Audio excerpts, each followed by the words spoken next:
Hi guys, hello everyone, my name is Avinash Pathak और मैं अपने यूट्यूब चैनल हैप्पी कंपाइलर में आप लोगों का स्वागत करता हूं। तो दोस्तों, लास्ट वीडियो मैंने लेकर के आया था इंट्रोडक्शन टू फंक्शन पे, जो कि क्लास 12th के पाइथन का कंप्यूटर साइंस का एक बहुत ही इंपॉर्टेंट टॉपिक है।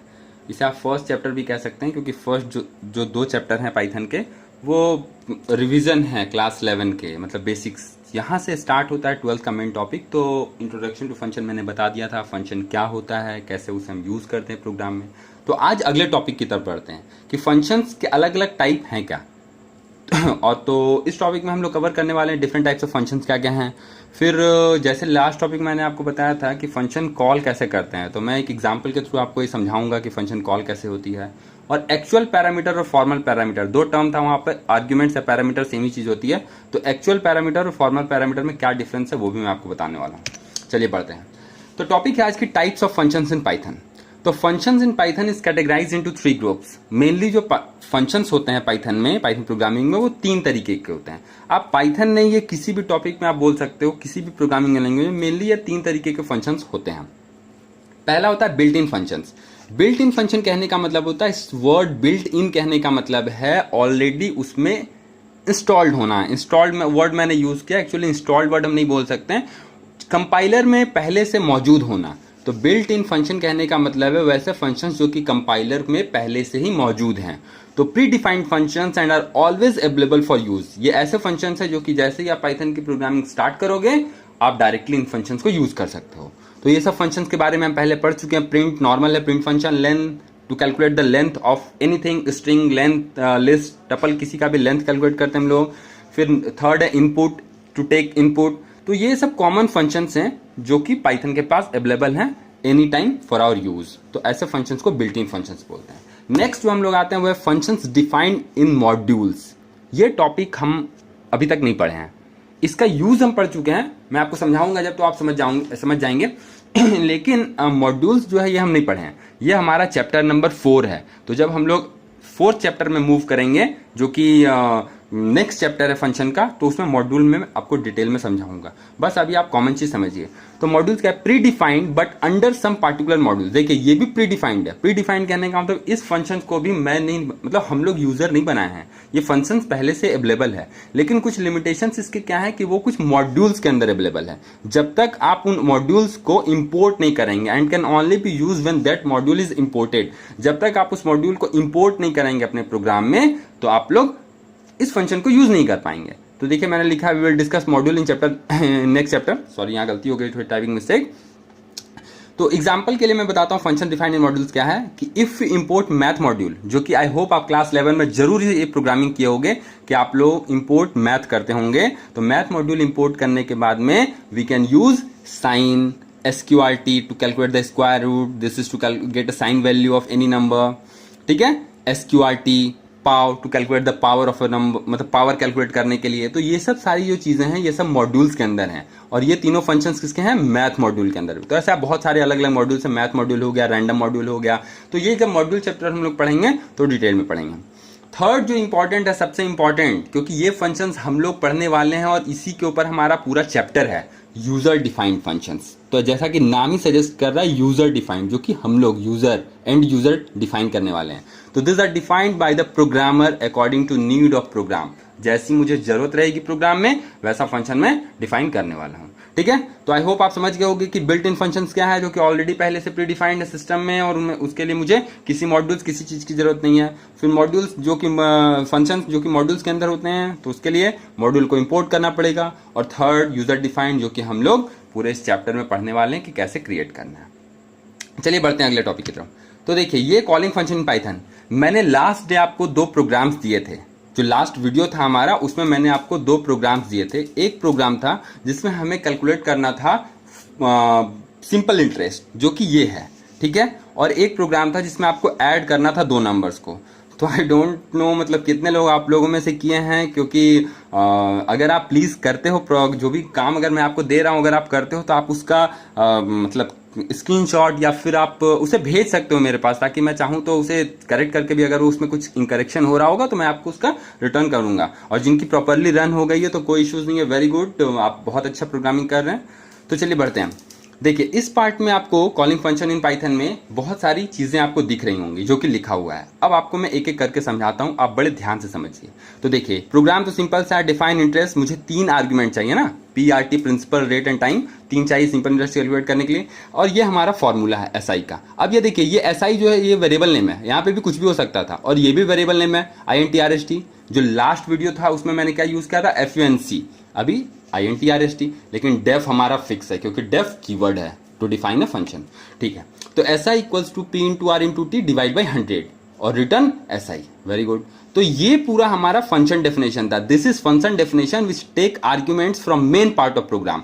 अब देखिए ये जो PRT है इसकी वैल्यू कहां से आ रही है इसके पास में, तो ये आ रही है इस वाले ब्लॉक से, इसको हम बोलते हैं मेन पार्ट, जहां पे A B C 3 वेरिएबल हैं और वो इनपुट ले रहे हैं, enter principal amount, enter rate of interest और एंटर टाइम, ये 3 चीज वो इनपुट ले रहे हैं। तो इनपुट लेने के बाद में रिजल्ट नाम का जो एक वेरिएबल है वो क्या करेगा, INTRST सेम फंक्शन को कॉल किया और उसमें इन तीनों आर्ग्यूमेंट को पास कर दिया। लास्ट वीडियो में भी मैंने आपको बताया था कि ये जो नेम है PRT, यहां पे भी PRT हम लोग रख सकते हैं, लेकिन बेस्ट प्रैक्टिस होती है to change the variable name.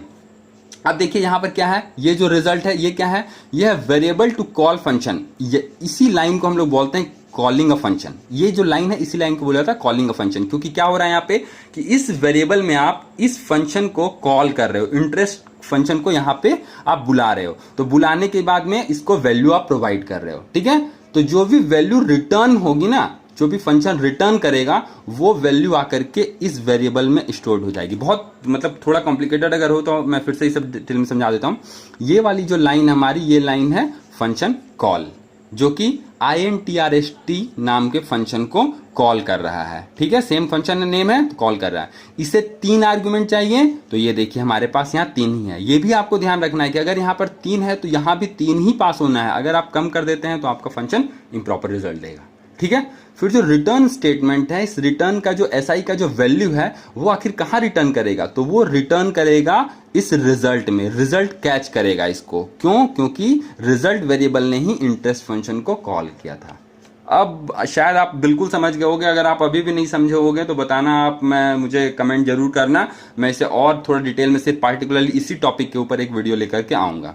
ठीक है, फिर लास्ट लाइन है प्रिंट रिजल्ट। इसमें क्या हो रहा है कि जो रिजल्ट की वैल्यू है ये प्रिंट हो गई। ठीक है, अब आप देख सकते हैं कीवर्ड, नेम ऑफ फंक्शन, ये 2 चीज मैं समझा दिया, ये 3rd चीज भी समझा दिया, और ये फंक्शन कॉल भी मैं समझा दिया। जो 2 चीजें ना ये बहुत इंपॉर्टेंट है, एक फॉर्मल पैरामीटर और एक एक्चुअल पैरामीटर। अब आपको इसको बड़े ध्यान से समझना है कि एक्चुअल पैरामीटर और फॉर्मल पैरामीटर ये कैसे हुआ। देखिए ये ABC जो है, आप वैल्यू जो प्रोवाइड कर रहे हो अपने साइड से, सपोज A की वैल्यू मैंने 1000 प्रोवाइड की, रेट ऑफ इंटरेस्ट मैंने 10% दे दिया, और टाइम मैंने 2 years दे दिया, तो वैल्यू जो आप प्रोवाइड कर रहे हो अपने साइड से, तो वो तो एक्चुअल वैल्यू तो यही है ना, ABC में ही तो वैल्यू पास हो रही है ना, तो इसीलिए ऐसे आर्ग्यूमेंट, ऐसे पैरामीटर को एक्चुअल पैरामीटर बोलते हैं। और ये जो ABC के वैल्यू है ये पहुंच रही है PRT के पास में, इसीलिए ये कहलाती है फॉर्मल पैरामीटर। आई थिंक आप समझ गए, ऐसा कोई कंफ्यूजन का बात नहीं है। एक्चुअल पैरामीटर और फॉर्मल पैरामीटर में ये आराम से काम करता है, इसी के बेसिस पर काम होता रहता है, इसीलिए। ठीक है, तो देखिए ये बहुत सा सिंपल सा चीज था, होपफुली बिल्कुल आप समझ गए होंगे। मैं एक छोटा सा एग्जांपल लेकर के आपको प्रैक्टिकली डेमोन्स्ट्रेट करके फंक्शन के बारे में समझाता हूँ। तो चलिए मूव करते हैं। तो देखिए मैं यहाँ पे सेम प्रोग्राम लिखने वाला हूँ, to add to add two number. तो डिफाइन, मैंने इसका नाम रख दिया एडिशन। चलिए ज़्यादा बड़ा नाम हो जा रहा है, AD में कर देता हूँ, AD। और यहाँ पे मुझे 2 वैल्यू चाहिए, मैंने यहाँ X और Y 2 वैल्यू रख लिया। ये कोलोन देते के साथ ही जैसे मैं एंटर करूंगा ये लाइन ऑटोमेटिकली एडजस्ट हो जाएगी अपने प्लेस के पास। ठीक है, अब यहाँ पे मुझे क्या करना है, तो यहाँ पर मुझे RES में कर देता हूँ, RES equals to X plus Y, मेरी 2 वैल्यू हो रही है, और रिटर्न RES। ठीक है, चलिए अब मेन पार्ट में चलता है। देखिए अब जैसे ही मैंने रिटर्न स्टेटमेंट लिखा ना, ऑटोमेटिकली एडजस्ट करके फिर से मेन इंडेंट पे आ गया है। ठीक है, ये भी आपको समझ जाना है। अब यहाँ पर 2 वैल्यू मुझे पास करना है, तो A equal to integer input enter a number. ठीक है, वैल्यू पास हो गई। सेम चीज मैं कॉपी कर लेता हूँ और नीचे करते हैं पेस्ट, बस इसकी वैल्यू चेंज करके बी कर देते हैं। ठीक है, अब आपको क्या करना है, फंक्शन को कॉल करना है। ठीक है, तो मैं एक वेरिएबल बनाता हूँ, result equals to A D, और इसके अंदर आप पास कर दीजिए ए कॉमा बी। ठीक है, करेक्ट, ए कॉमा बी पास कर दिया आपने, और आप कर दो यहाँ पर प्रिंट रिजल्ट। चलिए इसको कंपाइल करते हैं, F5, इसे मैं सेव करता हूँ फंक्शन 1 के नेम से, सेव। देखिए एंटर नंबर 10, एंटर नंबर 10, देखिए 20। अब आप समझ पा रहे होगे, ये जो दो वैल्यू मेरे से मांगी गई है, ये जो दो वैल्यू मेरे से मांगी गई, एंटर नंबर ये main part, enter number main part, तब जाकर के 20। अब अगली जो टॉपिक आएगी मैं उसमें आपको समझाऊंगा कि फंक्शन रन किस तरीके से करता है, मतलब क्या सीक्वेंस होता है फंक्शन को रन करने का। अभी आप बस फिलहाल इतना समझ जाइए कि किस तरीके से रिजल्ट हमारा आ रहा है।